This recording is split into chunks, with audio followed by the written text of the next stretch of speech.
నమస్కారం news 9 TV వార్తలకి స్వాగతం. ఆదిలాబాద్ గంగపుత్ర ఆలయ ఉగాది వేడుకల సమీక్ష. నిన్న మన తెలుగు రాష్ట్రాలన్నిటినీ ఉగాది పండుగతో ఎలా కలకలలాడిపోయాయో మనం అందరం చూసాం కదా. అయితే మన ఆదిలాబాద్ జిల్లాలోని గంగపుత్ర ఆలయంలో జరిగిన సందడి మాత్రం అబ్బబ్బా అసలు మామూలుగా లేదండి. నిన్న అక్కడ జరిగిన వేడుకల విశేషాలు ఇప్పుడు చూద్దాం. నిన్న ఉదయాన్నే మన గంగపుత్ర సోదరులంతా ఆ గంగమ్మ తల్లి ఆశీస్సుల కోసం గుడికి ఎలా క్యూ కట్టేశారో చూడండి.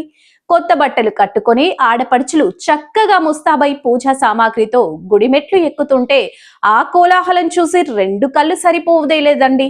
ఆదిలాబాద్ పట్టణం మొత్తం నిన్న ఈ గంగపుత్ర ఆలయం దగ్గరే ప్రత్యక్షమైందా అన్నట్టుగా జనం తాకిడి.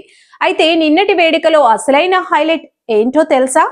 మన పంతులు పంచాంగ శ్రవణం. గుడి ఆవరణలో పంతులు గారు కూర్చొని పంచాంగం విప్పుతుంటే మన వాళ్ళంతా పని పాటలు పక్కన పెట్టి మరి చెవులు రెక్కించి విన్నారండి.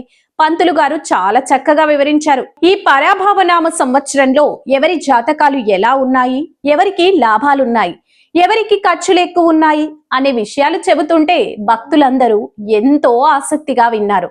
ముఖ్యంగా ఈ ఏడాది వర్షాలు ఎలా కురుస్తాయి, పంటలు ఎలా పండుతాయి అన్న విషయాలపై మన రైతు సోదరులు భలే ఖుషీగా కనిపించారండి.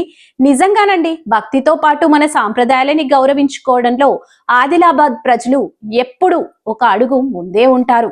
నిన్న ఆ గంగపుత్ర ఆలయంలో జరిగిన ఈ వేడుకలు చూస్తుంటే మనిషికి ఎంతో ప్రశాంతంగా నిండుగా అనిపించింది. మరి మీ ఊర్లో కూడా నిన్న ఉగాది సందడి ఇలాగే జరిగిందా?